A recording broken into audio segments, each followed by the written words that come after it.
আজকে এখানে লেয়ার মুরগি রান্না করে নিলাম। আসসালামু আলাইকুম এভরিওয়ান, কেমন আছেন? আশা করছি কাছের এবং দূরের যে যেখান থেকে আমার ভিডিওটা দেখছেন, আশা করছি সবাই ভালো আছেন। আমিও আমার ফ্যামিলি নিয়ে ভালো আছি আলহামদুলিল্লাহ। তো এখানে এই যে পাশের চুলায় চিকেন হচ্ছে আর এখানে ভাত বসিয়ে দিলাম। ভাতটাও প্রায় হয়ে আসছে।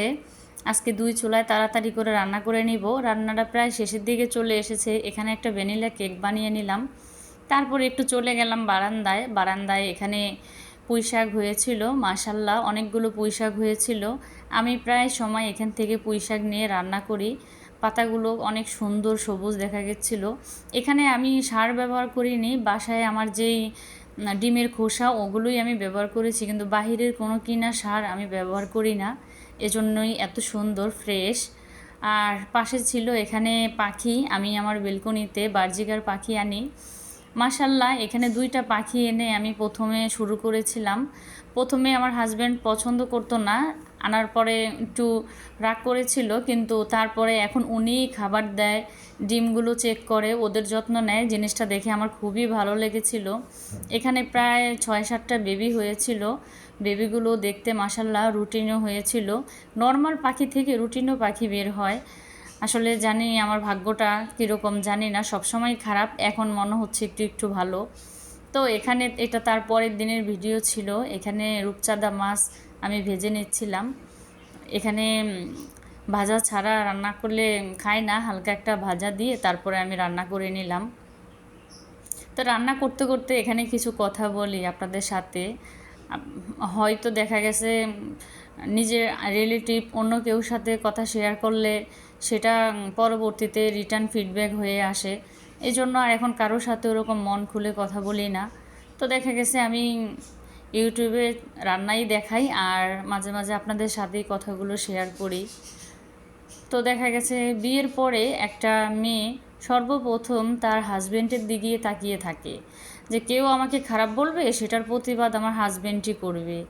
আমাকে যে যাই বলুক না কেন, আমার হাজব্যান্ড ঠিক তো দুনিয়া ঠিক। একটা মেয়ে বিয়ের পরে তার বাবা মা ভাই বোন সব কিছু ছেড়ে দিয়ে চলে আসে হাজব্যান্ডের কাছে, কিন্তু সেই হাজব্যান্ডটাই যখন তার দিকে উল্টা আঙুল তুলে, তখন তার যাওয়ার আর কথা বলার ভাষা কোনোটাই থাকে না।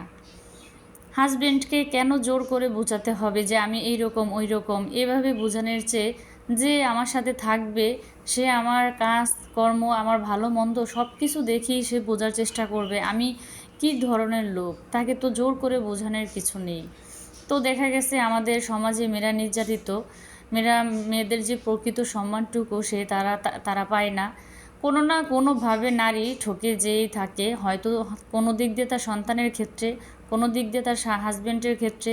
হয়তো তার হাজব্যান্ড পরকীয়া করবে, নয় তাকে পছন্দ করবে না, হয়তো তার চাহিদাগুলোর মূল্য দিবে না, তাকে তার সমান যোগ্য দিবে না, এরকম একটা অবস্থা। তো দেখা গেছে সমাজে শতকরা 100-র ভিতরে মনে হয় যে 50% মেয়ে মানুষ সুখী, আর বাকি একজনে এক এক দিক থেকে অসুখী, কারোর এক একটা না এক একটা প্রবলেম থেকেই যায়।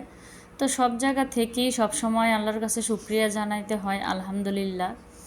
তো দেখা গেছে আল্লাহ পাক মেয়েদের একটু চাহিদা বেশি দিয়েই পাঠিয়েছে।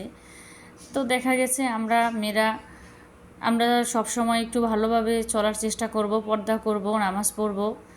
আর ভাগ্য পরিবর্তন হয়, আল্লাহ পাক বলেছে যে তোমাদের ভাগ্য পরিবর্তন হবে দোয়াতে, যদি তোমরা আমার কাছে চাও, দোয়া করো সেই দোয়াতে। যাক, অনেক কথা বললাম, সবাই ভালো থাকবেন, সুস্থ থাকবেন। আসসালামু আলাইকুম।